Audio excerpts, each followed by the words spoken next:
Hello my friends, मैं अपने channel में आप लोगों को वेलकम करती हूँ। मैं आप लोगों की होस्ट ऐना। अगर मेरी स्टोरी चैनल की स्टोरीज अच्छी लगी तो प्लीज़ लाइक शेयर सब्सक्राइब ज़रूर से ज़रूर कर देना। आज की जो स्टोरी चैनल है इनका नाम है आयुष कुमार। आयुष बताते हैं कि उनका एक छोटा भाई भी था जिसका नाम था पीयूष।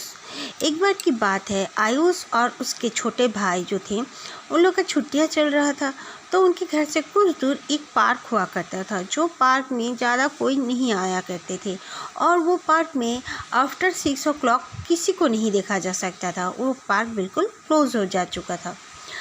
तो ऐसा हुआ, वो अपने छोटे भाई के साथ उस तरफ चले गए और दोनों एक फुटबॉल लेकर गए थे। वहाँ पर जाके दोनों भाई खेलने लगे।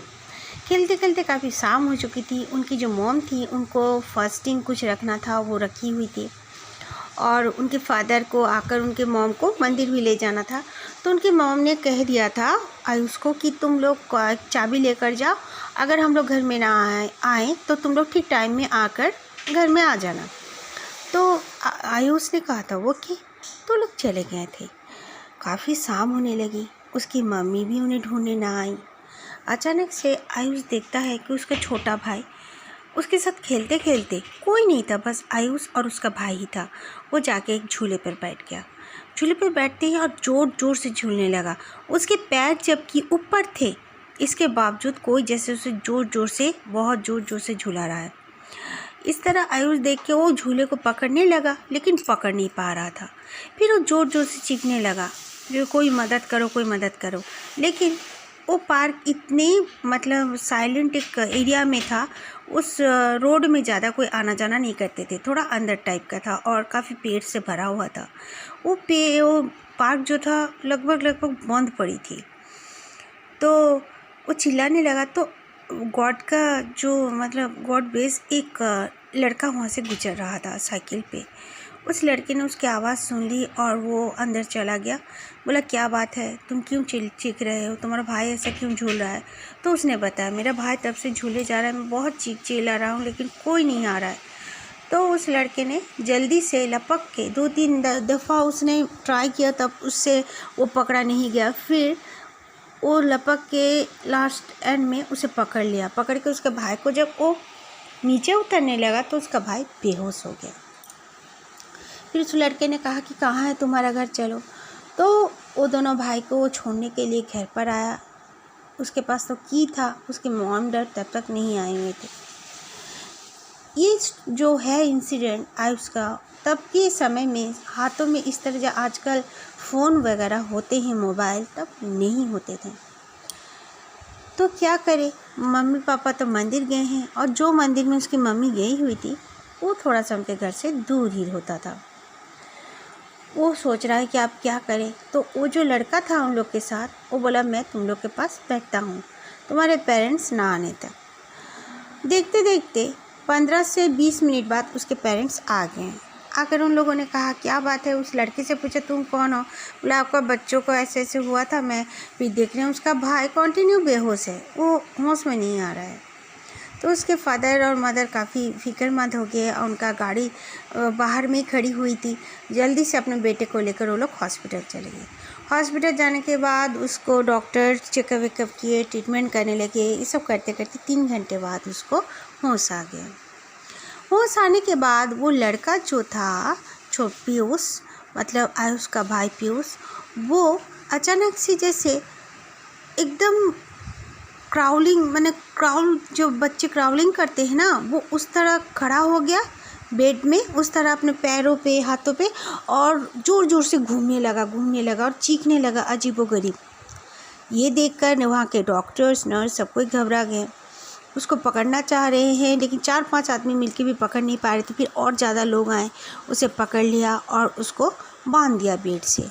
डॉक्टर ने कहा इसे जो भी मैंने चेक किया, जो भी टेस्ट किया, अब तक की रिपोर्ट के हिसाब से आपके बच्चे को कोई प्रॉब्लम नहीं है, ना सर में प्रॉब्लम है। लोग सोचे कि अगर झूले से गिर उड़ गया होगा सर में, इसके लिए स्कैन वगैरह सब कुछ करा चुके थे, ब्लड टेस्ट, लेकिन उसे कुछ भी नहीं निकला। फिर भी उसका भाई 3 दिन हॉस्पिटल में रहा।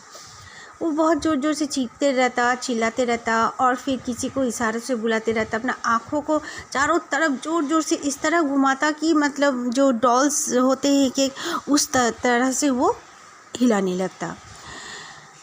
तो आयुष अपना स्कूल वगैरह भी था, इसीलिए वो हमेशा वहाँ नहीं रह सकता था, उसकी मम्मी को भी आना होता था।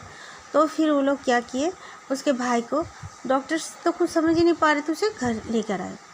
घर ले आने के बाद उसके जो आयुष का जो नानी थी, उनको तो उनके मम्मी ने सब सारा बात बता दिया था। उसकी नानी जल्दी से आ गई। वो घर आने के बाद ही आ पाई, वो दूर में रहती थी।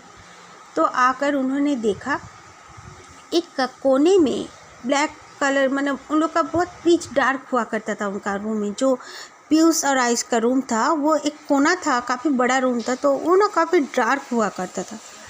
उसकी नानी उसके कमरे में कदम रखने से पहले चीखी है। उनको नानी को बहुत कुछ आता था और कहती थी कि उनका सिक्स सेंस ऐसा है उनका नानी का, आयुष कह रहे हैं, कि जहाँ भी कोई भी कुछ है, अगर किसी का प्रेजेंस है वहाँ पर, तो उसकी नानी को फील हो जाया करता था। ये सोचकर उसकी नानी जल्दी से पीछे हट जाती हैं और अपनी बेटी से कहती हैं कि जल्दी से गंगा जल लाओ। वो कुछ गंगा जल लेकर आती हैं और खुशबूदार धूप लाती हैं।